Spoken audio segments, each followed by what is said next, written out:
दोस्तों आजकल gaming PC का ट्रेंड बहुत ज़्यादा चल रहा है। प्रॉब्लम ये है कि हमारा बजट जो होता है वो बहुत कम होता है।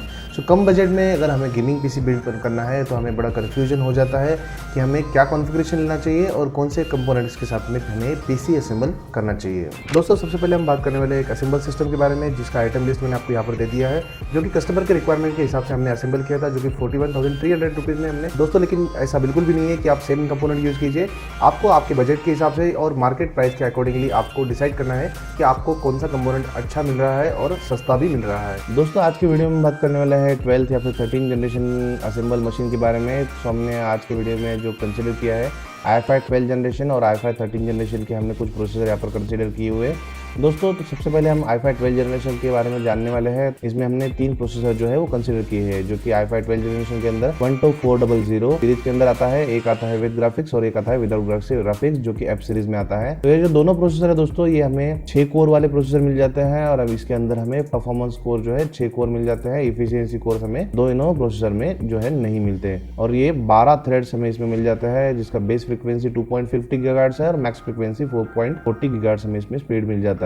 इसके अंदर हमें 18 MB के कैशे मिलते हैं। 12400 जो प्रोसेसर है ये विद ग्राफिक्स वाला प्रोसेसर आता है, तो इंटेल की तरफ से हमें 730 ग्राफिक्स में मिल जाते हैं, जो कि 12400 F सीरीज के अंदर हमें ग्राफिक्स नहीं मिलते हैं। हमें इसमें जो है ग्राफिक्स कार्ड सेपरेटली लगाना पड़ेगा। विदाउट ग्राफिक्स ये प्रोसेसर काम नहीं करेगा। उसके बाद में जो है, अगर आपका हेवी वर्क है दोस्तों, वीडियो रेंडरिंग वगैरह गेमिंग करना चाहते हैं, वैसे तो इन दोनों प्रोसेसर में भी आपका काम चल जाएगा, लेकिन अगर आपका बहुत ज्यादा हेवी वर्क है तो आप इसको i5 12 जनरेशन K सीरीज के साथ में भी आप जा सकते हैं, जो कि लेटेस्ट प्रोसेसर आ रहा है। तो ये जो दोस्तों आपको ये 10 कोर प्रोसेसर मिल जाएगा, जिसके अंदर परफॉर्मेंस कोर आपको 6 कोर मिल जाएंगे और इफिशियंसी कोर जो है आपको 4 कोर मिल जाएंगे। तो हमें इसके अंदर 16 थ्रेड्स मिलते हैं टोटल। तो हमें इसकी जो स्पीड है, बेस फ्रीक्वेंसी और मैक्स फ्रीक्वेंसी जो है यहाँ पर ये भी अच्छी खासी मिलने वाली है। जो बूस्टेड फ्रीक्वेंसी है 4.90 गीगाहर्ट्ज़ परफॉर्मेंस कोर्स हमें दे देंगे और इफिशियंसी कोर्स हमें 3.60 गीगाहर्ट्ज़ दे देंगे। और ये जो है दोस्तों 20 MB हम कैशे इसमें आते हैं और 770 ग्राफिक्स इसमें हमें मिल जाते हैं, तो हमें इसमें ग्राफिक्स कार्ड लगाने की भी जरूरत नहीं है। इसके बाद में जो है दोस्तों 13 जनरेशन के प्रोसेसर के बारे में हम बात करने वाले हैं। तो हमने यहाँ पर 13 जनरेशन के अंदर हमने यहाँ पर 4 प्रोसेसर कंसिडर किए हैं। 2 प्रोसेसर जो है 13400 और 13400F, जो कि सेम प्रोसेसर होने वाले हैं। दोनों इसमें मेन डिफरेंस एक ही है कि एक जो है ये विद ग्राफिक्स प्रोसेसर हमें मिलता है और एक जो है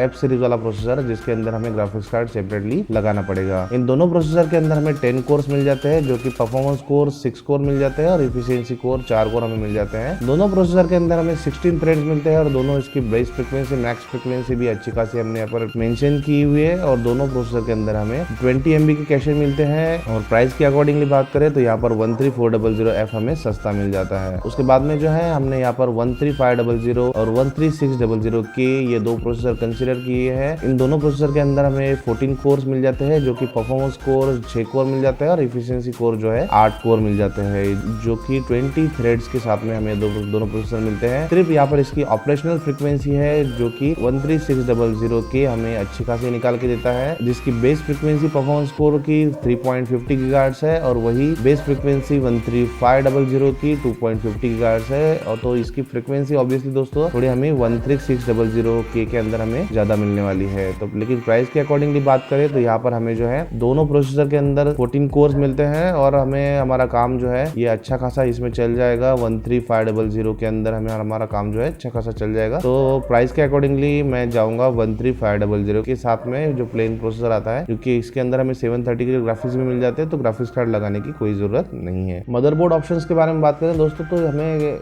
इसमें 2 मदरबोर्ड हम कंसिडर कर सकते हैं, H610 और 660 मदरबोर्ड हम कंसिडर कर सकते हैं। अगर आपका बजट कम है तो आप 610 मदरबोर्ड के साथ में जाइए। जो हमने 3 ब्रांड के साथ में यहाँ पर कंसिडर किए हैं, ASUS, MSI और Gigabyte। इन तीनों मदरबोर्ड के अंदर हमें LGA 1700 का सॉकेट मिल जाता है दोस्तों और H610 के चिपसेट मिल जाते हैं। इन तीनों मदरबोर्ड के अंदर जो रैम का सिलसिला है दोस्तों सेम है। 2 रैम आप लगा सकते हैं, जो कि 32 GB तक आप इसको एक्सपैंड कर सकते हैं और PCI Express स्लॉट भी हमें इसमें सेम मिलने वाले हैं। तीनों मदरबोर्ड के अंदर हमें 4 SATA पोर्ट मिलते हैं। सिर्फ यहाँ पर जो है मेन डिफरेंस ये है 2 NVMe SSD आप Asus के मदरबोर्ड में लगा सकते हैं, जो कि MSI और Gigabyte के मदरबोर्ड के अंदर आप नहीं लगा सकते हैं। उनके अंदर आपको सिर्फ एक ही SSD का स्लॉट मिलता है। 3.2 पोर्ट्स तीनों मदरबोर्ड पे हमें सेम मिलते हैं, दो पोर्ट आगे पीछे की साइड में हमें मिल जाएंगे, और 2.0 पोर्ट्स जो है यहाँ पर Asus के मदरबोर्ड के अंदर हमें 2 पोर्ट जो है पीछे की साइड में कम मिलने वाले हैं। अदरवाइज हमें MSI और Gigabyte के अंदर 4 पोर्ट फ्रंट साइड में और 4 पोर्ट रियर साइड में आपको मिल जाएंगे। उसके बाद में वीडियो पोर्ट के बारे में बात करें, मतलब डिस्प्ले आउटपुट के बारे में बात करेंगे। अगर आप दोस्तों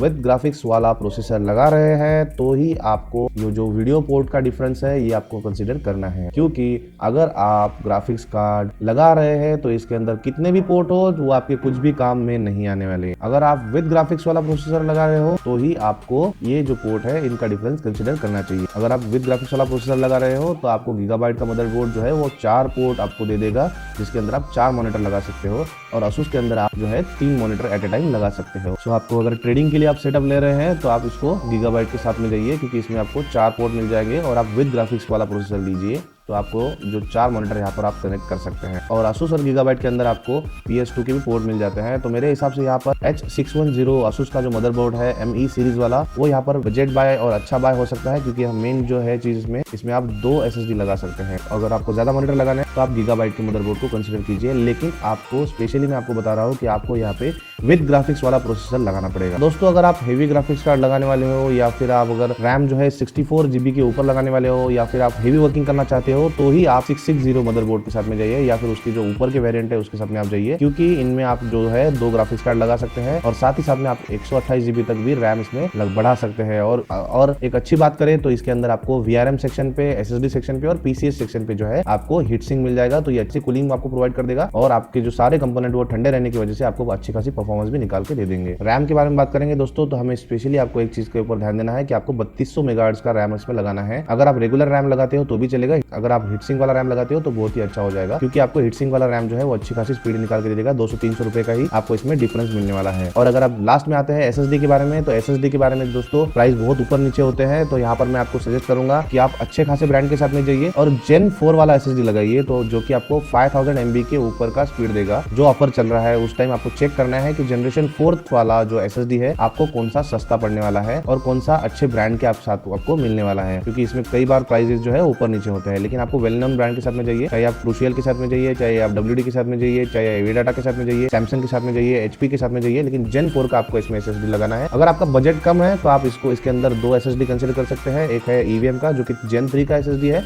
लेकिन ये भी आपको अच्छी खासी स्पीड निकाल के दे देगा, और WD का ब्लू SSD, ग्रीन SSD बिल्कुल भी नहीं लगाना है दोस्तों, तो आपको WD का ब्लू SSD इसमें कंसीडर करना है अगर आपका बजट कम है। तो ग्राफिक्स कार्ड का सिनेरियो दोस्तों ऐसा है कि अगर आपका बेसिक वर्किंग है, बहुत सारे लोगों को ग्राफिक्स कार्ड की जरूरत नहीं भी होती है, फिर भी लोग ग्राफिक्स कार्ड उसमें लगवा लेते हैं। अगर आपका बेसिक वर्किंग है तो आप 1 GB का कोई भी लोकल ब्रांड के साथ में लाइक जेब्रॉनिक्स वगैरह जो ब्रांड्स आते हैं, आप 1 GB का ग्राफिक्स कार्ड लगवा लीजिए तो भी आपके लिए इनफ है।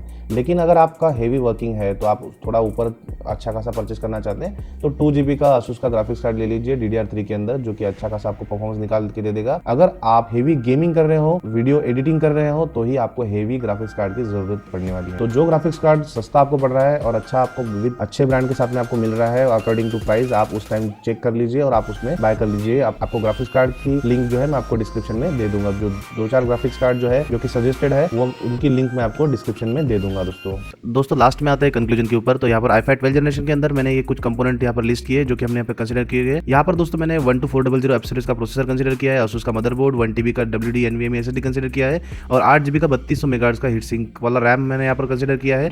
और ग्राफिक्स कार्ड जो है मैंने 2 GB DDR3 का Asus का MSI या फिर Zotac का कंसीडर किया है। और हम जो है कैबिनेट जो कोई भी मिलेगा इसमें से हम उसको कंसीडर करने वाले हैं। तो ये हमारा हो गया 37,300 रुपीज में। स्पेशली अगर हम ट्रेडिंग के लिए या फिर मल्टी मॉनिटर सेटअप करना चाहते हैं तो दोस्तों मैं यहाँ पर गीगाबाइट का 610M सीरीज वाला जो मदरबोर्ड है वो मैं यहाँ पर कंसीडर करने वाला हूँ। और यहाँ पर जो है दोस्तों हमें प्रोसेसर वो लगाना पड़ेगा जिसके अंदर हमें ग्राफिक्स कार्ड लगाने की कोई भी जरूरत नहीं है। तो मैं यहाँ पर प्लेन 12400 सीरीज वाला उसके अंदर जो है बाकी कंपोनेंट में सेम रखने वाला। दोस्तों अगर i5 13 जनरेशन के बारे में बात करें तो मुझे 13500 ये जो प्रोसेसर है ये काफी अच्छा लगा, क्योंकि इसके अंदर हमें पी कोर और ई कोर दोनों मिल जाते हैं। तो ये दोस्तों ये प्रोसेसर हमारे लिए बहुत बढ़िया होने वाला है, और 20 थ्रेड्स वाला ये प्रोसेसर हमें मिलने वाला है। इसके अंदर दोस्तों हमने Asus का वही मदरबोर्ड यूज किया है ME सीरीज वाला, जिसके अंदर 2 SSD लगने वाले हैं। आप भी 660 सीरीज के साथ में भी जा सकते हैं अगर आपका रिक्वायरमेंट से हेवी है तो। अदरवाइज ये मदरबोर्ड भी आपको अच्छा खासा परफॉर्मेंस निकाल के दे देगा। और बाकी जो कंपोनेंट्स है है वो हमने सेम रखे हैं। अगर आप मल्टी मॉनिटर सेटअप करना चाहते हैं तो फिर भी मैंने जो प्रोसेसर है फिर भी वही कंसिडर किया हुआ है, क्योंकि यहाँ पर सिर्फ 4000 का डिफरेंस आपको लगभग आ जाएगा। तो लेकिन ये जो प्रोसेसर है ये आपको बहुत अच्छी परफॉर्मेंस निकाल के दे देगा, जिसको आपको ग्राफिक्स कार्ड लगाने की भी जरूरत नहीं पड़ेगी। धन्यवाद दोस्तों, आज के वीडियो में इतना ही। अगर आपको प्रॉब्लम है, आपको कुछ डाउट है तो आप हमें कॉल कर सकते हैं, कॉन्टैक्ट कर सकते हैं या फिर कमेंट सेक्शन में लिख सकते हैं। नेक्स्ट वीडियो में हम आपके क्वेश्चन का जवाब जरूर देंगे।